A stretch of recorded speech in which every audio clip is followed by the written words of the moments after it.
My tub stopper doesn't seem to be keeping the water in the tub anymore, so I'm going to try and remove it.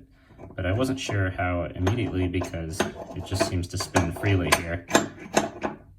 So if you look underneath, there's actually a set screw kind of holding it in place. And if you loosen that guy, it just slides off. And here you can see there's kind of a little T shape that set screw sits underneath that keeps it from pulling all the way out. And then if you look at this thing, it's got a little flat edge here, and this whole piece actually will unscrew.